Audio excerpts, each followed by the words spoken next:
Congratulations, Bea Alonso and Vincent Ko. Finally, they got married na sa Makati. Anong July 13 at 7 p.m. Oh, di ba? I wish you well, Bea. People are asking, did I make the prenuptial agreement? I advise all of you girls here, don't get married. Congratulations, Bea Alonso and Vincent Ko. Finally, they got married na sa Makati. Anong July 13 at 7 p.m. Oh, di ba?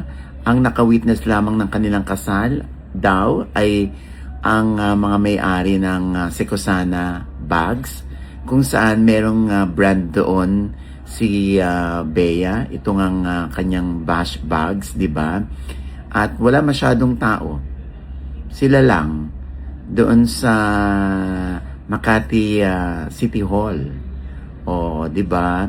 At yun nga, meron nga nagpa-dala sa akin ng retrato. Ay, oo nga, confirm nga, sabi ko.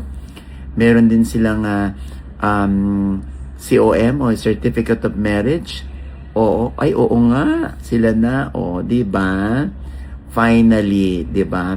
Natupad din ang pangarap ni Bea na una makasal dahil syempre pangalawang udlot na ito in case lang, no, if ever, 'di ba? O 'di ba maganda rin yung tahimik, ano, wala sa side ni Bea nang ialam at sa side naman ni Vincent ko, syempre ilang taon na rin naman si Vincent at and I'm sure yung mga agam-agam nila o yung mga tanong nila kung bakit hindi natuloy, eto natuloy na, no?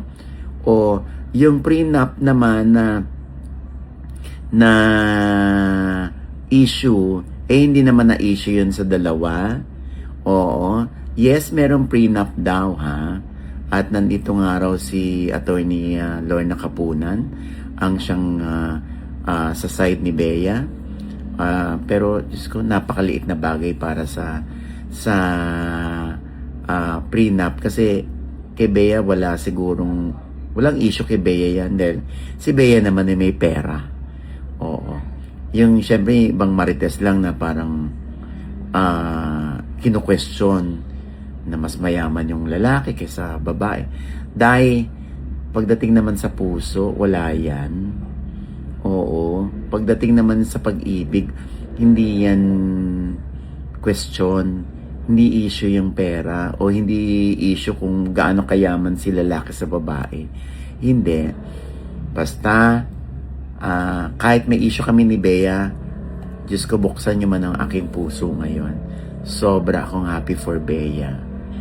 And, ganun din kay Vincent. Ako, kaya agarin na yan, ano? Ang next naman na topic dyan, kailan naman natin mababalita ang pregi na si Bea. O, diba? Kakatuwa. Kaya Bea, Vincent, congratulations and best wishes.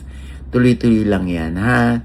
Oo. Focus lang tayo sa ating marriage at wala nang pakialam dapat ang ibang tao dyan. So, I am so happy for you. I wish you well, Bea. People are asking, did I make the prenuptial agreement? Actually, I wish I did.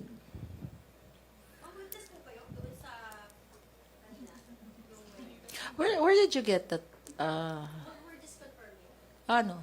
No, I was not. But kwentuhan mo nga ako nun. Sino ba? Alright? Sana yun na lang ang prinesko natin dito. Alright, on that note, pwede kayo magkwentuhan later, but... A prenup? I really have no personal knowledge, but, well, putting on my lawyer's hat, I advise all of you girls here, don't get married. Alright, on that note, thank you, Attorney, for giving us clarity on these issues. Salamat din sa inyo lahat. Pasensya na po kayo.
Hindi